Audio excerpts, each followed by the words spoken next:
back to the channel, Kickstory, where I talk all kicks and the history on why they're so hot. Today I have a special episode because I'm unboxing a shoe from a black-owned independent company named SIA. It's an acronym that stands for Somewhere in America.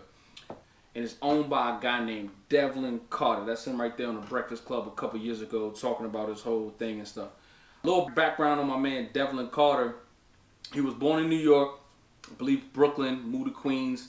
And he wasn't into fashion his whole life. Like, this really wasn't his passion at first. Because his mom actually was a seamstress and a fashion designer. And he thought that's what it was. Women do the sewing, men don't do that kind of stuff.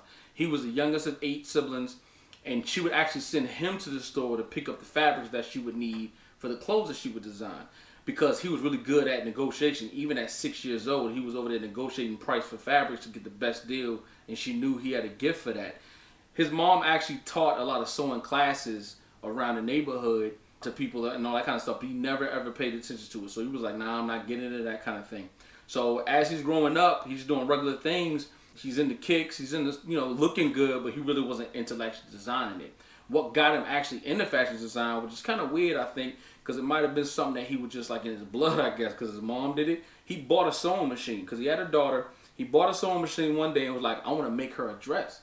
So he just got fabric and sewed this joint up, like, with no official training. I think he said he had the top was backwards or something, but his daughter loved it and wore that dress like crazy. So he was like, oh, hey, I actually kind of like doing this. So then the next thing he was doing was he was actually painting Jordans. So really back in those days, like around late 90s, early 2000s, we didn't get crazy colors of Jordans. We got like the OG colors, that's it. And it was before the retro of all the Jordans too. So once the Jordans were gone, they were gone. So what he'd do is he'd actually like paint soles different colors, paint any white areas and other areas different colors to make them, remix them. And we were all doing that kind of back in the day. Me and my brother, we were doing it with Air Force Ones and stuff. So we paint them and all that kind of stuff and make different colors. Because really back then, you didn't want to have the same shoes all your friends had. You want to be exclusive, 101s and all that kind of stuff. So we got so good at doing that, he actually got a lot of relationships with rappers and entertainers and stuff where he would do their shoes. So he'd make a little bit of bread off of it, but it wasn't nothing really sustainable. So he was like, all right, I got to do something else. So he actually started a barber shop. He actually owned one of those because he was a good barber too. But then 9/11 happened, and then his business really suffered. So his sister, one of his oldest sisters, like I said, he's as young as 8. His oldest sister was in the military and was like, yo, you trying to find your way? Go ahead, why don't you think about joining the military? He was like, yo, I'm going to try to mess with this fashion for a little bit in these shoes. If I can make enough money where I don't worry about money, I won't go. So it didn't happen that way where his fashion jumped off that quick. So he was 25 years old and he joined the Coast Guard. So he was in the Coast Guard for about 11 years. And then after that, he really still wanted to do some fashion stuff. After he did the military thing, he said, I still got a passion for this now, and I think I'm good at it. So he actually enrolled into a fashion school out in San Francisco because he got stationed out there with the military. So during like maybe his last semester of school, he actually got an offer to work for Under Armour. And they wanted him to actually help design and do some sneaker stuff for them because they saw he had some talent. Because they would do like little scouting sometimes at fashion schools, a lot of these bigger brands to get people on the team. But he made a promise to his 2 daughters. He told her he was like that he wouldn't move anymore. He moved so much with the military, and now he's in the Bay Area, Oakland at this time, and still there. He was like, I'm not going to move my kids around anymore. So he talked to the reps at Under Armour, which was in Portland, Oregon, and says, can I work remotely? Because I'm not going to move my family and I'm not going to do whatever. They were like, nah, we're not going to do that. You got to come up here. So he turned down that job. So that really pushed him to say, all right, I'm going to go and make this thing, make it happen. So he started designing his own thing. And he realized, because he actually designed a paint dye that doesn't rub off on rubber. So when he would paint, his shoes, he created this dye that won't come off, and I wish we had that back in the day because me and my brother, like I said, we did our shoes, they crack and do everything else with the paint. We use like model airplane paint and acrylic and all that kind of stuff, but when the heat and stuff, anyway, he designed that. He made $60,000 off of that. So he was like, yo, I don't need to deal with the bureaucrats. I don't got to deal with all that politics with the corporate America thing. And then he was like, I'm not going to have no old person tell me what's hot. I know what's hot, so I'm going to make my own thing. So he just started making his own stuff. He didn't start with shoes, but he did like clothes and whatnot. He only really started doing shoes about 5 years ago. And you know, I love his shoes. I mean, they're dope. My man makes a lot of money now. I mean, he bought his mom a house. I mean, he's doing his thing, man. He really does. And I mean, his stuff sells out like that. But he does pre-orders too, you know, and then he send them off and then they get shipped to you. But yeah, but my man does his thing. He does real good quality, and he pays homage to a lot of people that he looks up to. Like, he did some stuff that replicates the Yeezys, because he loves how Kanye West is killing the game as a black-owned person. You know, he's a musician, but he's also getting to the fashion world. He's been with Nike, now he's with Adidas. You know, he's done a whole bunch of stuff, so he does a lot of stuff like that. And, you know, the ironic thing about it, where he didn't work with these companies, he had a lot of, like, Nike would kind of rip off some of his colorways. Because he started making fabric and putting fabric on Jordans and stuff too, like Louis and Gucci and all that kind of stuff. And that was a wave back in the early 2000s. He'd do that. He'd make them funky colors. And then Nike would break out, you know, he was talking about his sixes. He made some sixes where he stitched the Nike Air on the back. I mean, my man is amazing. He does his thing. Because he takes the shoe apart and he builds it back together. So he had the reflective stuff. He had, you know, the 5M or whatever. He had this Nike Air in the back. It was like a maroon color. Then he made them. But today, I'm going to be unboxing his D1Y Just So. So, like, he paid homage to the Jordan 1s, one of his favorite shoes, and also one of the most replicated shoe ever. Recently, Nike came out with they have a patent and a copyright over the design of the actual Jordan 1. So now it's like cease and desist is going out all over the place for these independent designers who are just taking the exact mold of the shoe and just remixing it, making it like a lightning bolt, or, you know, making it a fist, or all this kind of stuff as a Nike check. But the actual shoe design is really the Jordan 1. He redesigned the shoe. So it looks just like a Jordan 1, but he actually made it his own shoe. He has his own logo, the vulture, and he just pretty much, I mean, Nike can't really touch him, man. He's real smart. He's ahead of the game. He makes a ton of shoes, different molds that aren't like anything else. But I like these because I do like Jordan 1s myself. And these right here, as I'm going to show you, pays homage to the time when Jordan broke his foot. So a lot of people didn't know about, he had a different special shoe that he was wearing in his first year when he broke his foot and he was out for 6 weeks. So let's go ahead and get to the unboxing right now, which is my favorite part. Talked y'all head off enough, I guess. And I love the design of the box, man. You know what I'm saying? It's high quality. You know, it's a little dirty because it got shipped and all of that. But, you know what I'm saying? Got his logo here and stuff. And it's just, you know, like a drawstring type of deal, so you can carry it. You know, it's a little different.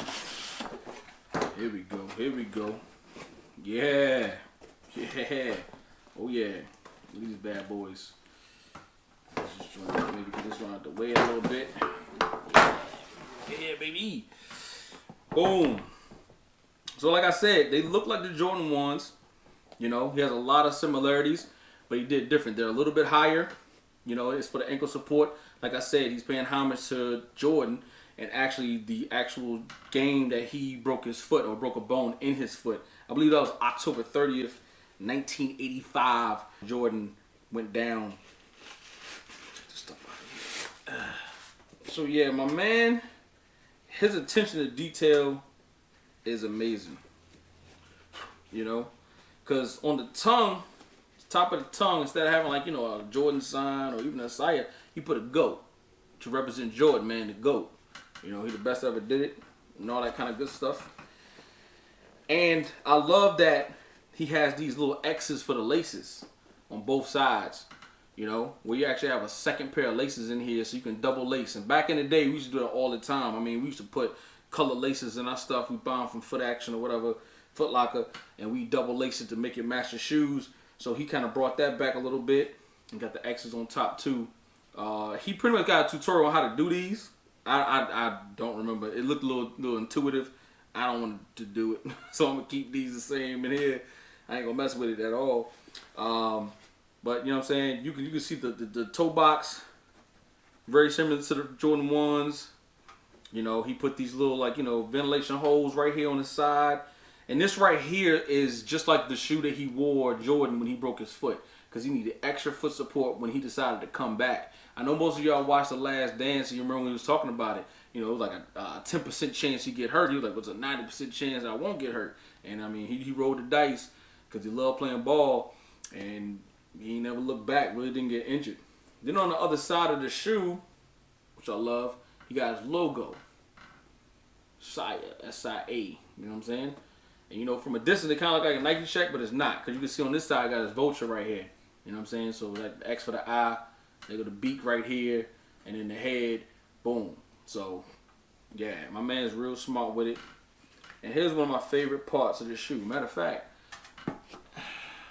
you got these extension straps that you can go ahead and put inside of these little loops right here. You can put this in for extra ankle support, just like how the shoes that Jordan got. I'll put it up here to show you what that shoe look like. So you can use a lot of extras, man.